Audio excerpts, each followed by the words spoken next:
等一下，就是我刚刚看到 LINE 新闻说教宗现在过世了。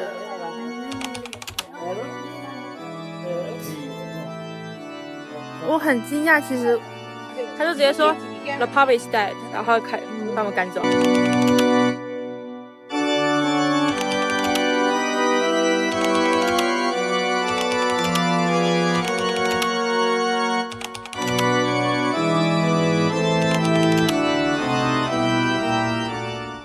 我们比较了去罗马的火车，还有高铁，还有巴士，我还是决定搭 FlixBus， 我们自由行好伙伴。我们到了罗马，我们现在就是要搭地铁前往梵蒂冈，然后这边应该是起始站，因为刚车来的时候全车是空的，所以我们大概要搭50分钟会到梵蒂冈那边。意大利的交通真的非常可怕，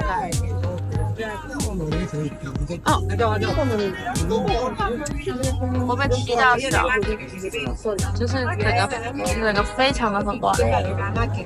我们抵达靠近梵蒂冈的地铁站了。哦天啊，感觉罗马真的人很多，好可怕。前往梵蒂冈博物馆。我们到梵蒂冈博物馆人超爆炸多，大家一定要预约，你没预约应该排到死。然后我们是约1点半，现在时间才12点50分，他就是叫我们滚开去旁边，因为这边在排队要进去的全部都是1点的。这有语音导览就可以直接舒服丝滑入场，这就是金钱的力量。博物馆有免费的记录，肯定得记，不然我手会断掉。我记得我的大包包跟后背包，然后所以它一个是 grand size， 一个是 medium size。就是今天的妆容不是很满意哦，不知道问题在哪。反正今天真的是很辛苦的，终于进到了梵蒂冈博物馆，一路奔波离奇。好，其实还好，我们在车上睡蛮爽。然后我们要在这个该托 desk， 要在这个该托的 desk 跟他换票。那个小姐帮我们逼完票，然后确定我们的学生身份，因为我们买的是学生检票的那个票价之后，她就是拿票给我们，让我们在这个 Meet Point 领取导览的一些器材等等。我们每个人都有这样子的耳机，听她说话。她是我们的导览，叫做 Sophia。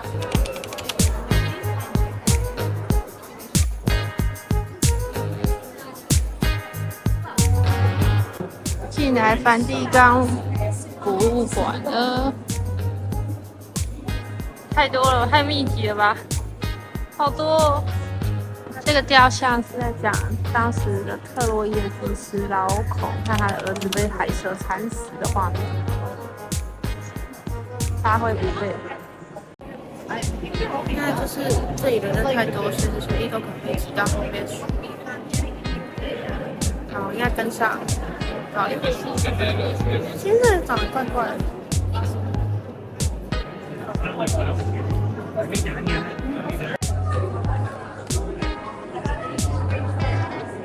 我们的导游说，现在人很挤，是因为我们靠近拉斐尔画室。拉斐尔画室因为有名的作品就是有雅典学院。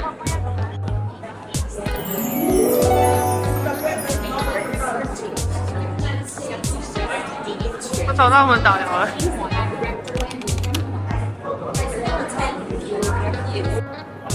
透过耳朵听到的那个声音来判断说，我离他大概多远？他在这里，找到了。这里也是第2个拉斐尔的画室，它这边有几幅画，它其中这个是圣彼得就是从监狱中逃出来被天使拯救的画。现在整个人超级多的原因是因为雅典学院在这里，这里中间这2个人。左边是柏拉图，右边是亚里士多德，然后毕达哥拉斯在这边。这个在写数学的是毕达哥拉斯，好不知道他写什么。然后这个黄色衣服是托勒密。我们现在前往西斯丁教堂，但是那边导游说那里不能拍照，所以可能就不会拍东西了吧。他参观西斯丁礼堂的牌也很多人，然后他是禁止拍照的，遗憾。因为我刚刚在西斯丁礼堂不能拍真正的创世纪，因为他禁止拍照，所以拍纪念品店给大家看。这个是梵蒂冈博物馆很有名的旋转梯，但是要小心，就是这个下去之后就是 no way back， 你就不能再进来逛里面的东西了。所以就是你做完一切你想在这边做的事情，再下这个阶梯。那我们现在先不下，因为我们要先去取行李。结果我们还是走了。我发现不是我今天不好看，是博物馆里的光线蛮丑的。这边好像就还可以了。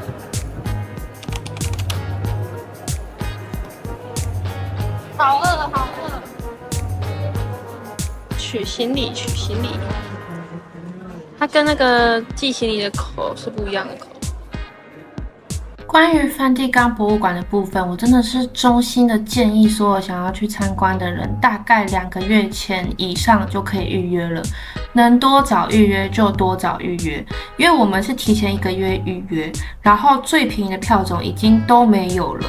它一般正常来说全票是20欧元，然后因为我们现在是欧洲的交换生，我们可以买到8元的票，但是这些票都没有了，所以呢，我们就只好买那种导览票，就是有导游的部分，然后当然就会比较贵，可是好处就是它可以跳过很多排队的部分。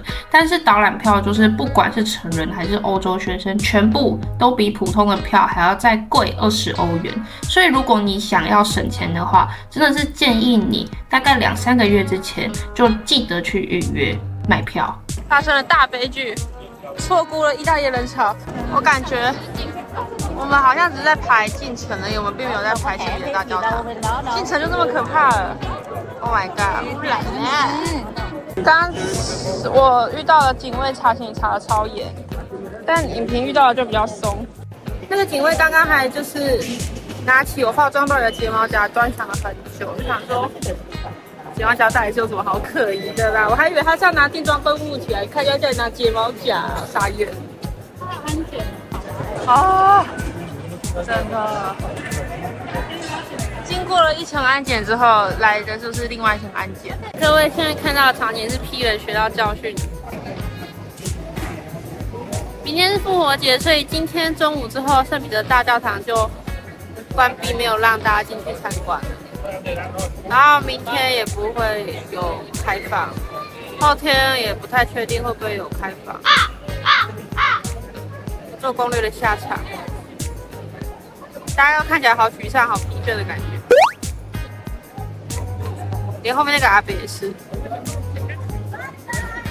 这是今天我们无缘进入了圣彼得大教堂，我们查了2天后，好像还可以进去，所以我们想要试着就是参加报名那个，因为今年是喜年，今年是每25年1度的喜年，然后我们就是有报名后天早上9点的朝圣团，然后朝圣团就是让你，他会带着你从圣门进去圣彼得大教堂，然后希望是可以参观成功，然后这个报名似乎是免费的，所以就是这样子，拍照纪念。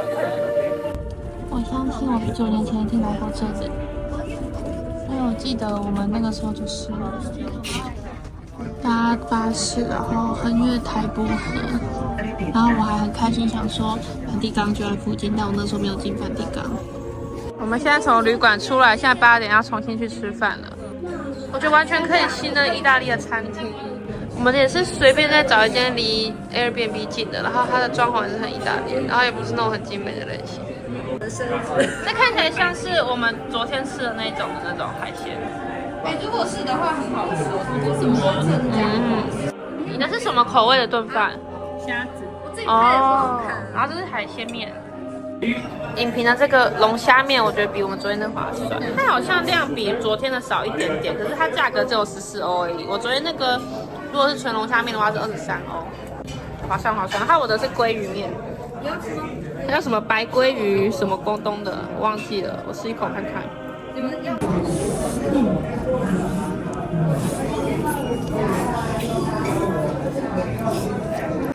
它是奶油鲑鱼面，可是很神奇，是它没有那种。有时候我吃奶油会觉得很腻的感觉，它没有。这家餐厅叫做 La Pontera Rossa，La Pontera Rossa， 是一间非常意式的餐厅。好酷！我看那个蜘蛛脚还是什么东东的。现在是晚上8点多，我现在要走路前往圣天使堡。就是在台伯河对面，好像在走天使与魔鬼的感觉。这是罗马的夜晚，这里是一个叫做新堂的教堂。那边是99了。各位，圣天使堡就是在《天使与魔鬼》这部电影里面，最后他们找到了光明会的光明教堂。就是兰登博士，他为了要拯救主教，他去找光明路径，然后他就最后找到了光明教堂，就是圣天使堡，太漂亮了！这根本可以直接拍起来，然后做成明信片。他故事就是说，就是他以前是拿来当要塞，后来拿来变成了监狱，然后最后变成是教宗的宫殿。然后那个在6世纪的时候，有个教宗看到天使长米歇尔，也就是我们法国那个圣米歇尔山的米歇尔，又是他显灵，所以这边上面就又有他的雕像这样子。感谢叶汉威先生赞助我他的长袖 sweater。好的，分享我们接下来的行程。我们现在稍微拍完圣天使堡之后，我们要去旁边的台湾驻梵蒂冈大使馆，然后我们要尝试进梵蒂冈城。然后这是台伯河的晚上，我找到了，我找到台湾的大使馆了。我此生第一次看到台湾的大使馆。我不是说什么台北办事处，我是指大使馆。哇，好兴奋哦！这里耶，纪念。哦，对，我这样子，这样。我太矮了，就这样。我是丑。哎，好，这样可以，这样可以。遮住我的笑，不能。哦，sorry， 忘记，这不是我的。没事，马来西亚过来。好，马来西亚过来。好，马来西亚。好了，就这样。然后我们就找了路人帮我们拍照，刚好马来西亚和中华民国大使馆是在同一栋楼，很巧。我们又进入梵蒂冈了，就只是顺便来看看它而已，不然现在什么都没有办法参观啦。夜晚的梵蒂冈，这是圣彼得广场周围的上面的雕像。圣彼得大教堂。我们到。今天是早上8点，我现在长得很丑，因为我8点就出门了。我们要去圣彼得大教堂朝圣，待会来化妆。在公车上化妆，因为公车要搭40分钟吧。我们现在8点55分到了这个公车站，然后我们要走去圣彼得大教堂，应该就会刚好抵达，就可以刚好赶上9点的朝圣。可以搭公车的半个多小时，我把我的妆基本上化好，擦我的隐形眼镜和眼线。我实在是不敢在摇晃公车上画眼线，一定会悲剧。我们现在要去朝圣，然后这个朝圣它不是每年都有，不是你随时来都有，它是这个喜年才有，然后喜年就是每25年一次，所以如果我们这次不朝圣，然后下次想要朝圣，我就要等到我49岁的时候，都不知道有没有那个时候的。反正就是我们本来没有想要朝圣的，其实主要就是因为前天我们来的时候没有成功参观到圣彼得大教堂，所以我们才试着报名朝圣，看能不能进去参观到。如果真的有朝圣成功的话，我觉得某种程度上来说也算是因祸得福，就是因为第一天的不顺利，让我们有了不同的体验，也是蛮酷的。然后要再过一次安检。我们礼拜6的时候大排长龙哦，真的大排长龙哦。但是现在就是人少很多，我不确定是因为复活节过了，还是因为今天是星期一，还是因为现在是早上。他在告示牌告诉我们说，这个 Jubilee Interest Holiday 就是，我记得电影里面好像是就是教宗当选之后会从中间那个红色的那个窗户打开来跟广场的信徒说嗨。亚洲女令人安心的人品，总是会被要求拍照，不会怕我们把手机拿走。他说圣人走 this way。我们要预约朝圣才可以走圣门哦。哎，好扯哦！从射门进来就可以直接这样毫无悬念的直接高清的看到圣山了。我的天呀，太夸张了！ Obwohl es hier mit Stein gemacht ist, einfach diese Details. 跟你讲很可爱，超级豪华。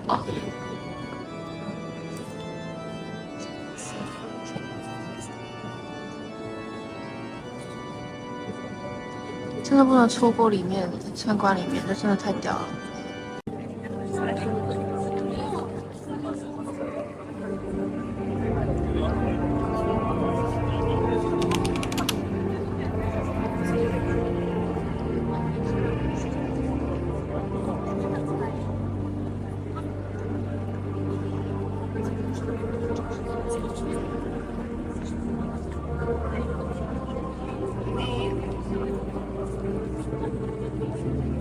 我们这边中心证件看完，我们要去旁边找圣水。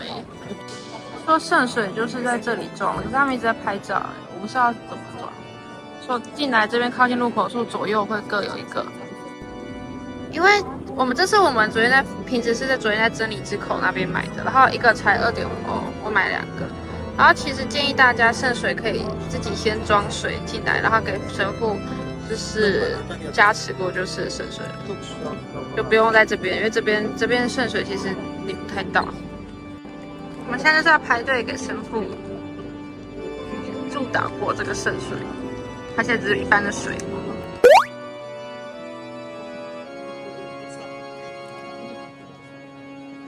神父职业倦怠，让大家一起过来一起念。等一下，就是我刚刚看到 LINE 新闻说教宗现在过世了。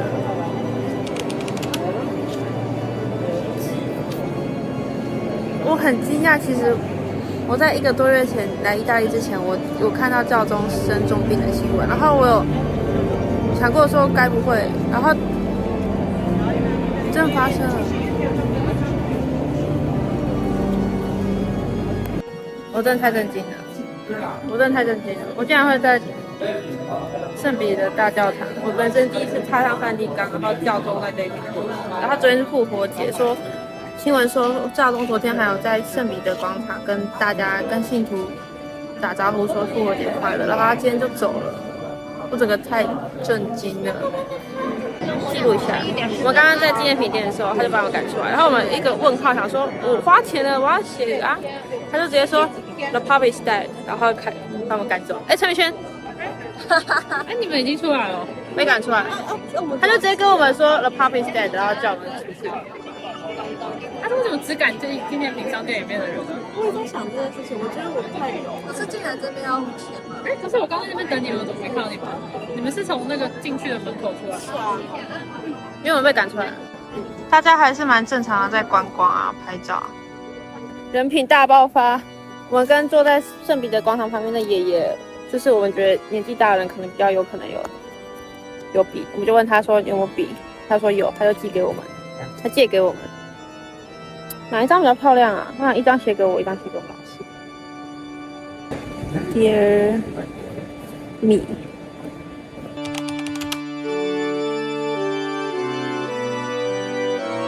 除此之外，我还有写另外一张明信片给我们老师，那内容就给我们老师看就好了，你们就不用看了。然后这个是给我们老师的，我觉得2张都很漂亮，后来选了这个给我自己，这个给我们老师。是给老师的，老师祝你收到。这是教宗过世当天的圣彼得大教堂，一如以往人很多。离开梵蒂冈之后，我们就继续前往罗马市区进行我们的观光。之后也会再分享我们在意大利还有在罗马的旅行的其他的记录，以及所有的在欧洲旅游的记录。所以大家可以订阅我的频道，开启小铃铛，不错过任何更新哟。